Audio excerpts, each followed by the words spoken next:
I'm Andrea Christensen, a partner at Penta Group in the DC office. And hi, I'm Chris Meegan, partner at Penta Group in the Brussels office. Thanks for tuning in to Artificially Intelligence Conversations. This is a recurring series that's part of Penta's What's at Stake podcast. We're facing a time of unprecedented technological innovation in the AI space. Each month, Andrea and I are going to dissect the AI latest news and developments from each side of the Atlantic, helping you to understand how AI will affect stakeholder management, policy, and more. Let's dive in. So, Chris, there has been a ton of new reports out over the past week regarding AI, readiness by country, readiness by company. What's going on in the reporting world? I mean, there's been so many reports. People were very busy over December and, probably earlier into that running these surveys to get this information. But we have been hit with a ton of information over the last 2 weeks. One report which really caught our eye this week was the IMF report, which dropped right before the World Economic Forum in Davos.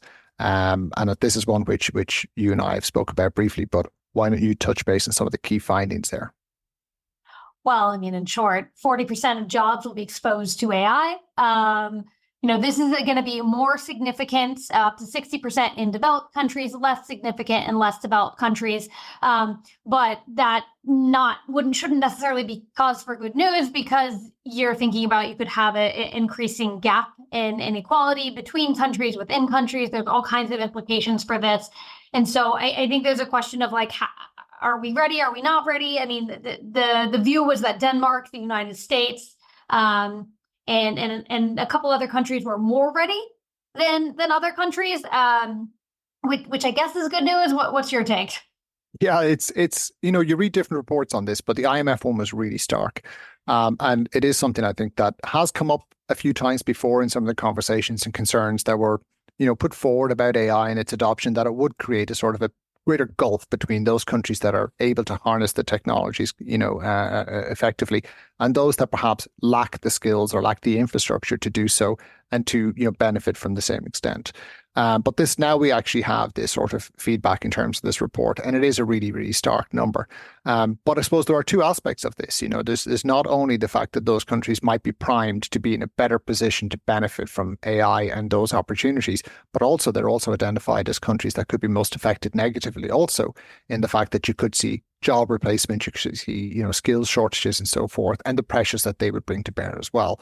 So really about the whole question about they might be primed to benefit more so than other parts of the world. But of course, there's work to be done in order for them to actually, realize those benefits.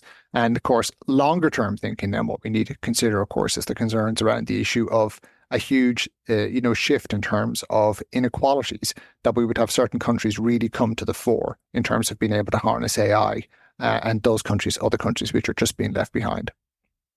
Yeah, and I think it also raises this question of, what are governments doing now? What should governments be doing? What are companies doing now? What should companies be doing and thinking about?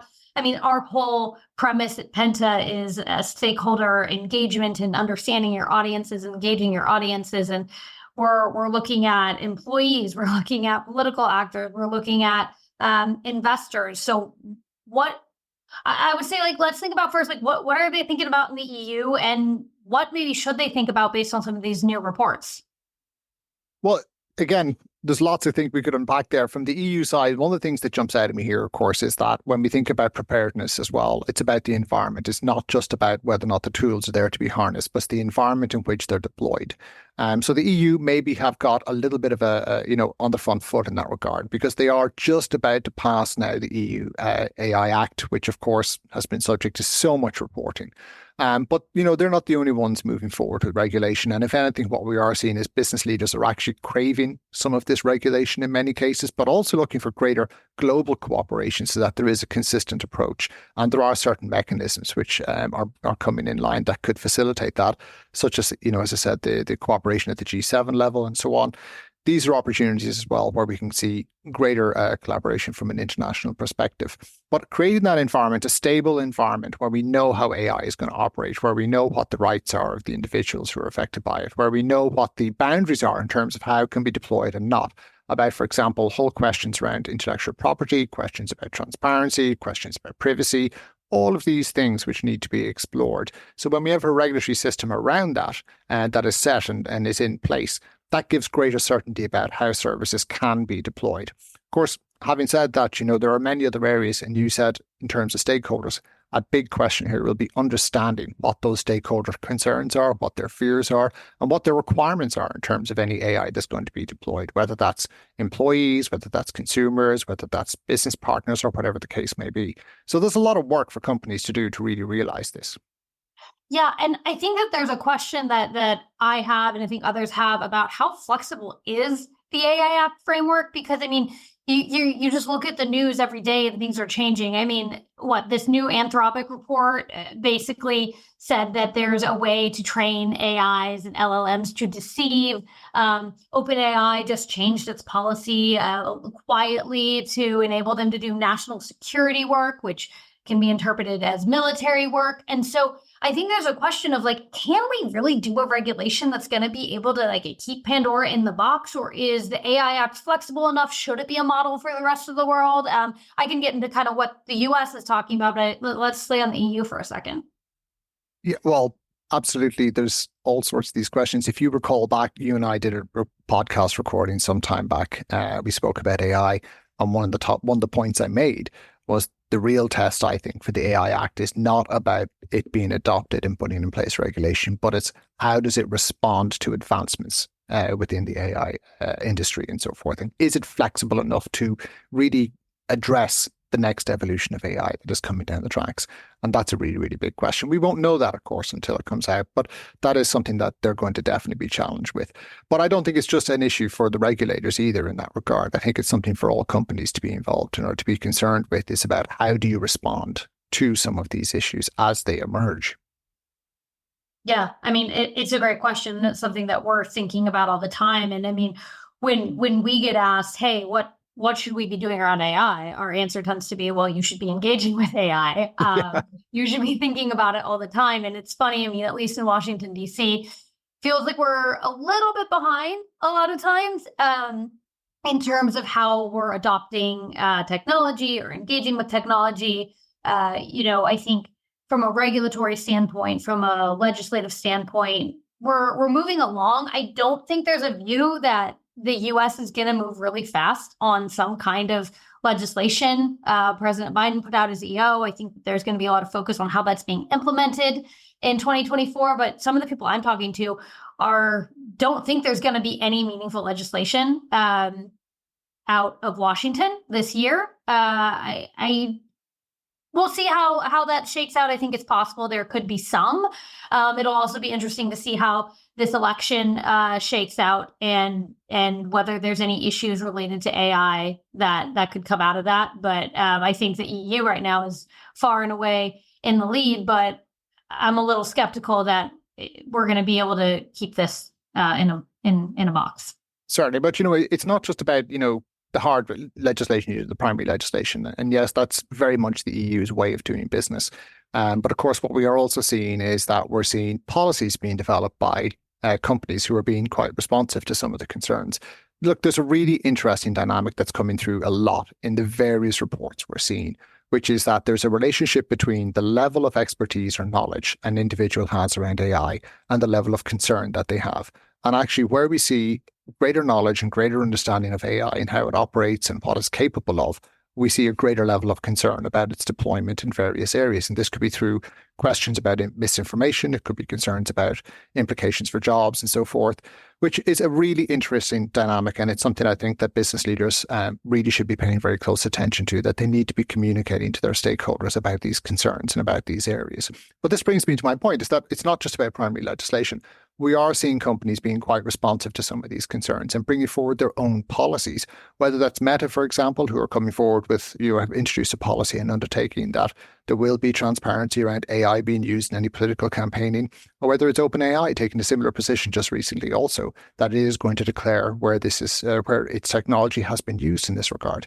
So the question in particular around political campaigning and around political communications in 2024, which we know is a crucial year from a political perspective, it's really important that we're seeing these policies being adopted by the companies themselves.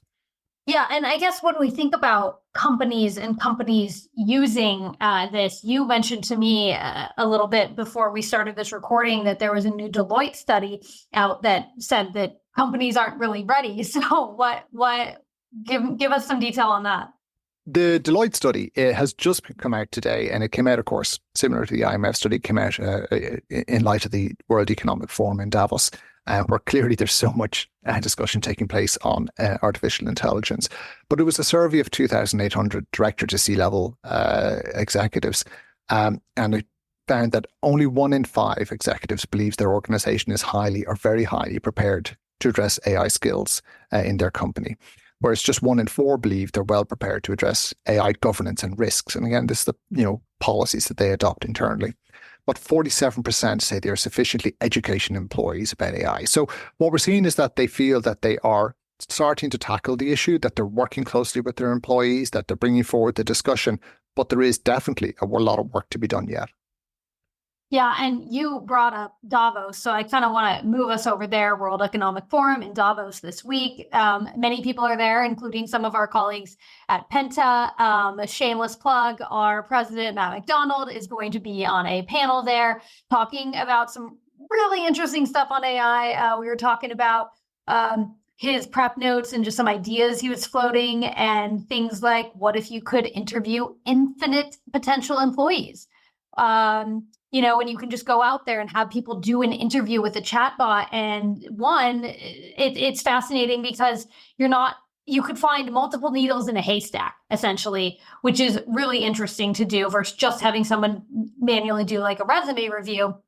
And then also, it also kind of was a little creepy to me, but really cool, was this idea of almost like AI replicas of people. So if you're a fantastic manager and you can get a replica of that, you can manage way more people than you can do in person. Now, I think there's drawbacks and pluses to all of that, but really interesting things to think about.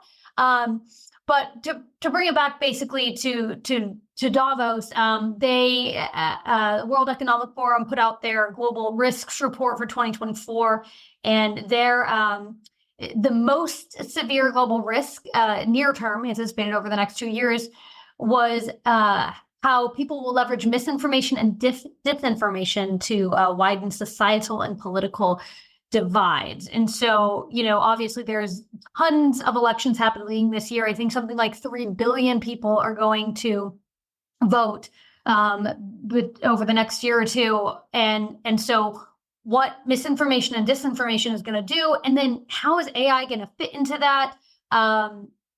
This is a big question. And so, Chris, what are your thoughts? So I can't think of a bigger question this year than this one. It is going to be everywhere because we have got elections happening across the world and everyone's going to be focused on this. And we've already seen this being deployed in Europe, that we've seen some of these concerns raised. So in 2023, there were over 500,000 video and voice deepfakes shared on social media around the world. That's a huge number. But Europol, they anticipate, or they, in a report that they released quite recently, that 90% of online content may be generated synthetically by 2026. So we're on an upward trend. There's going to be more and more and more of this content coming out. And how do we determine what is real and what is fake? That is a really, really, really big concern. And it's something that is going to be taken seriously. But there's no doubt in my mind, this is going to be focus of so much discussion. We're going to get it every other week. We'll be talking about this. And I'm not too sure how they're going to crack this egg, Yeah, and I mean, it's interesting. I think a part of it is like education. I mean, even last night, my husband was on Twitter X, and there was a video of a container ship being hit by a missile and being on fire. And his first reaction was, well, I need to go to a different news source. I need to go to the Financial Times and the New York Times and make sure that this is real, because I don't know that what I'm seeing is real. And I was a little bit pleasantly surprised at how fast we are moving into this like verification effort in terms of videos that we're seeing, which I think it could be valuable. But I think there's definitely this piece of this that we're going to have to be educating people on early, and particularly if LLMs can be trained to deceive, which of course Anthropic says is very hard, and I imagine it is very hard and not something we should be overly concerned about. But what we need is almost a better training on how to recognize when things are manipulated. And I don't know if we're going to be able to do that. It's so important. There was recent studies have shown that a majority of US adults are concerned with the spread of false information in the 2024 presidential elections. And a majority of EU citizens in member states are concerned about the threats of AI and deepfake technology. We've seen deepfakes already appearing, as I mentioned, in a couple of European elections, notably the Slovakian and Polish campaigns. They were used. But deepfakes are probably the one that people kind of anticipate is where we're going to see it. But there's much more subtle areas where misinformation and disinformation can be used by through AI technologies as well. And this is things such as having coming out with rumor bombing, okay, in order to deter voters to go and vote. And so that kind of, restricts on voting day and so forth, are using these kind of techniques in mass and extremely well targeted, because AI can do extremely good audience segmentation and targeting. So really, really focused targeting on swing voters. So, things like this about how AI can be used, it's not just going to be necessarily deepfakes, but there are other elements and other techniques that could also feature as well. A big part that came out in that World Economic Forum report, which again was really, really interesting, and it points to a continuing trend, which we've seen. And when they look at this, they talk about this, that it came up in previous reports also, in terms of the social polarization and also the lack of trust in institutions such as the media and political figures and so forth. And all of this is feeding into this and drawing off that. So it is becoming a very, very fragmented debate or engagement with voters. And that's where there's a huge opportunity for misinformation and disinformation to take place and to really take a hold. So I suppose what I'd be very encouraged with is that your husband saw that, image and went off to double check another source. That's it, at the very least, that's a really important piece, is being able to seek multiple sources of information to be able to verify if something is or is not true. Another aspect to this, and this is where it comes back to the companies, is the whole question of content moderation and the whole question of trying to understand what content is real or is not real. And there's questions about using watermarks and digital watermarks, but again, studies have shown that they are not always the best way of doing things, that they don't always work. They can be faked, they can be tricked. And, from a human perspective, we might think that we're great at identifying these problems, but really we're not. Only about a third of, survey respondents are actually coming back and able to identify deep fakes in any given situation. So these are effective methods to trick people, is another thing that should be borne into consideration. And again, coming back to the companies and content moderation, the last thing I'd say is that an awful lot of companies are relying on technology themselves to identify deep fakes or to identify, fake content.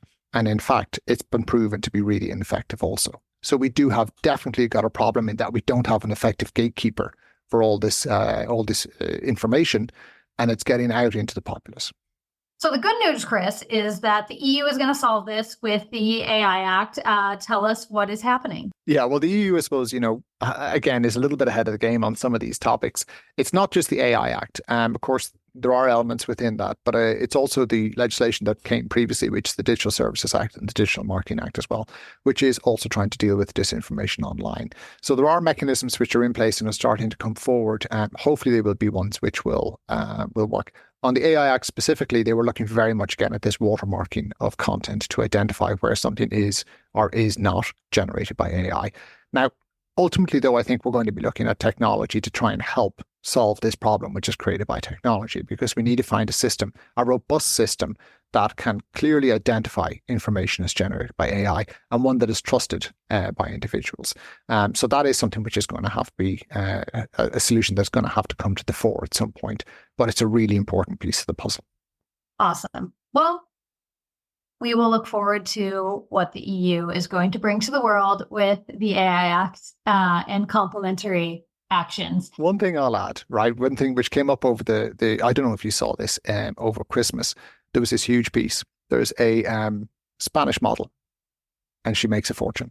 Do you know what I mean? She's like an Instagram model and influencer and all the rest. But the key thing is that she's not real. She's AI generated. And she's got massive following on Instagram, brand placement and so forth. And she's not a real person, but a lot of people are interacting with her. And that brought us down the rabbit hole as we looked into it a little bit and found this really interesting business model that this company in Spain has come up with. But it came up with this other question about other non-real, interactions such as chatbot girlfriends, which is of course a thing. And there's a big one, I think, in the US, right? Yeah, it's apparently one of the biggest things in the OpenAI App Store. There's a lot of chatbot girlfriends in there. Right. So not one I've had a lot of experience with myself, but, I suppose meeting market demand, I guess.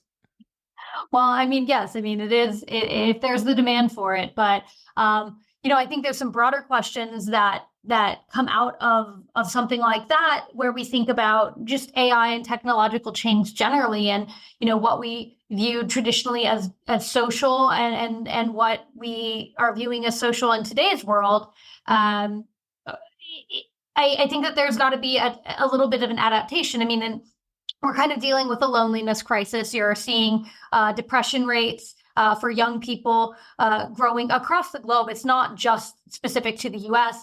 And so I think that there's a question of, is spending all your time talking to somebody, even if that's a meaningful conversation, but to somebody who's not real, is that going to do something to solve loneliness, or is it going to perpetuate it in ways that we don't understand yet? I'm obviously not a psychologist, so I don't want to pontificate too long on this, but I think these are really interesting questions that we should be thinking about. And I don't really know that there's a governmental solution to some of that, or whether there should be. I know, but I think I think that's a really interesting question, though, is about what are the implications, whether it's benefits, whether it's negatives of these types of interactions. And maybe that's something which we could find somebody to talk to us about, because I think that'd be a pretty interesting discussion. I think it does point to, of course, the fact that, this technology is changing society beyond just data management or data manipulation, beyond sort of things like doing tasks at work and coming up with new drafts of press releases and so forth. There is some other applications of artificial intelligence which has societal impacts, and that's something which society is going to have to come to grips with at some point, probably sooner the better. Yes, and Chris, you bring up a good point. This is the inaugural conversation we're having, artificially intelligent conversations. Thank you, ChatGPT, for suggesting the name, by the way. I think we need to give credit where credit is due. And we expect to have guests from time to time to talk about things like AI chatbot girlfriends, or watermarking, or healthcare innovations that can be used with AI. And so we also are recording here. Just as a side note, it is a snowy day in DC, so we're recording from my home in DC, and it's frigidly cold in Brussels, as I understand, Chris. So thank you. Well, I'm actually in Dublin at the moment. So you're in Dublin, okay. But when it snows over here, we call it Láisneachta, which is Irish for literally day of snow. So Láisneachta, you're having a Láisneachta today over in DC. I love that. I'm going to start using that. Well, anyway, thank you so much for listening to this month's episode of Artificially Intelligent Conversations with myself, Andrea Christensen, and my partner, Chris Megan. Remember to like and subscribe wherever you listen to your podcasts, and follow us on LinkedIn at Pentagroup.